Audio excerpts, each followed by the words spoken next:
The Queen's Diamond Jubilee visit has come to an end with an open-air party for the public. But it was another event which had the greatest political and historic resonance today. An unprecedented meeting and shaking of hands between Martin McGuinness, a lifelong Republican and former IRA leader, and the Queen, the monarch and Commander-in-Chief of the British Armed Forces. In fact, there were two handshakes, one in private followed by one in public. Our political editor Mark Devonport has the story of that remarkable meeting. An ordinary act of politeness, but one invested with enormous symbolism. A handshake which took 4 seconds, yet which could mark a new passage in 40 years of history. Back in the 1970s, Martin McGuinness was an IRA commander in Londonderry. In that same decade, the royal family mourned the loss of the Queen's cousin, Earl Mountbatten, murdered by a remote-control IRA bomb. Today, the Deputy First Minister exchanged pleasantries with the Queen as she left the Lyric Theatre. Slán agus beannacht, the Deputy First Minister said, telling the Queen his Irish words meant goodbye and Godspeed. It went really well, yeah. I'm still a Republican. Martin, how was it to meet the Queen? Very nice. Before their parting handshake, the royal couple were shown around the theatre by the BBC's Mark Carruthers in his role as chair of the Lyric. With the First and Deputy First Ministers and the Irish President for company, the Queen and Duke of Edinburgh examined portraits of leading local artists and chatted to some of those featured on the canvases. Sinn Féin say Mr McGuinness told the Queen the fact they were able to meet was a powerful signal that peace-building requires leadership. The First Minister briefly took centre stage, showing the royal couple Stormont's official Diamond Jubilee gift, a Balik pottery basket. The cameras weren't allowed to record any sound, but the Queen appeared relaxed, whilst the Duke of Edinburgh seemed keen to hurry on with the agreed schedule. Later, the First Minister put the events of the day in context. Well, I think it is significant. It's a further taboo that's been cast to the side. It shows that we're becoming a normal society where the like of a handshake shouldn't be something that is unusual or unexpected. It was carried out in a very respectful and dignified way, and there was a pleasant conversation, and then we went on with our business. So the first public handshake for Martin McGuinness and the Queen becomes potentially the last and most significant bit of handshake diplomacy during the political process. Mark Devonport, BBC Newsline. Important as it was, the handshake made up only a part of the Queen's Jubilee visit today. Sarah is at Stormont. Sarah. Well, Donna, thank goodness the Queen and the Duke of Edinburgh weren't arriving now, because the heavens have absolutely opened and there's thunder and lightning here. It would have been a complete washout for the 20,000 or so people who packed out the Stormont estate earlier. They're long gone now, thankfully. But they were delighted when they saw the Queen and the Duke tour the V behind Lord Carson's statue in an open-topped car. It really was quite a spectacle. And it's been such a busy day for the Queen. Earlier she also took a trip to Titanic Belfast. Julian O'Neill looks back at the day. The Queen and the Titanic, twin icons of the 20th century. The royal party was given a guided tour of life on board the luxury liner. The shipyard ride rolled into action, taking the Queen and the Duke back in time to the heyday of Harland and Wolff. Since it opened in March, this was the attraction's finest hour.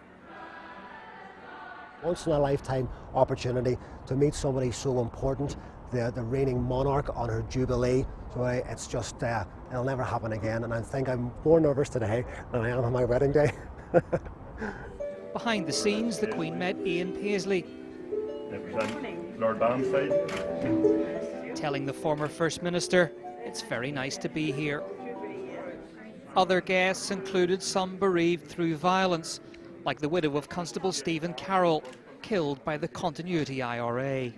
She seemed to care, you know, she had a lot of caring in her. It was just, I just can't, it's so surreal, I just can't imagine that I've met the Queen of England and her husband, you know. This is John Leishman here. Snapping a salute was John Leishman. I remember you. The 92-year-old D-Day veteran told the Queen she had once changed the spark plugs on his car while in the Auxiliary Territorial Service during the war. And you had dungarees on you. And you got a massive He's got the photograph. I've had two things in my life which are very important. The day I got married and the day I met the Queen. I couldn't wish for anything better. No, she's a wonderful woman, and may the Lord give her a healthy years from now until she's 100. I told her, I said, Ma'am, you and I'll get to 100. She said, how old are you? I said, just 92. Oh, she said, I'm a little younger. I said, well, I'll wait for you. 20,000 well-wishers were at Stormont for the royal send-off. This was the way of goodbye to the two-day visit, and the atmosphere was one of celebration.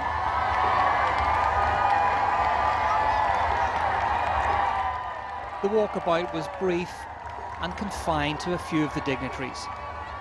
Stormont's mile-long drive provided a slow exit. This had been the Queen's 20th visit to Northern Ireland, and it ended on a high. Julian O'Neill, BBC News Now. Much better weather then, and we'll hear in a short while from some of the people who were picnicking and in the crowds cheering on the Queen today. Well, also at Stormont today, the First Minister Peter Robinson, who welcomed the Queen along with his wife Iris. But we know that the First Minister was also at that historic handshake which took place earlier at the Lyric between the Deputy First Minister and the Queen. In fact, the First Minister told me it was up to him to introduce the Deputy First Minister to the Queen. So I asked him, did he ever think 20 years ago he would see a day where he would be standing alongside a Sinn Féin Deputy First Minister and introducing him to the British monarch? Well, 20 years ago you couldn't have had an event like this. The Queen couldn't have announced her coming. You certainly wouldn't have had a Sinn Féin representative meeting Her Majesty and His Royal Highness. So it's very different days and shows how much we've moved on. How would you describe the mood around the handshake? It was all carried out in a very convivial way. It wasn't done in any begrudging fashion on either side, because don't forget, and I keep repeating this issue, the cruel hand of Northern Ireland history has touched the royal family, and it was a hard issue for them to come to terms with as well. Did you recognise it was perhaps a difficult thing for the Deputy First Minister to do? I think we have to recognise that for a Republican, but Martin McGuinness left the Lyric Theatre as much of a Republican as he was when he entered it. It doesn't diminish your beliefs simply because you shake hands with someone. I think in this day and age people recognise that that's a matter of an introductory salutation. However, the world's media cameras were on that particular event, so there is great interest in what happened this morning. Well, clearly, but I think it's more of an interest with the press than it is with the public.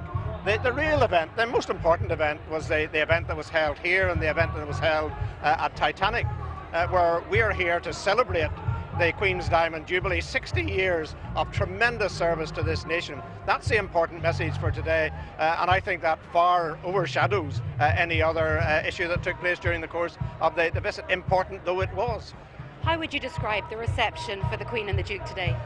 Well, I had the honour of being part of the Royal Cavalcade, so I was able to see the reaction on the streets as we were moving between venues, people getting out of their cars, waving, and the enthusiasm, and you saw the enthusiasm of the crowd here today. So the First Minister clearly enjoyed his day here at Stormont. For now, though, from a very wet Stormont estate, it's back to you, Donna, in the studio.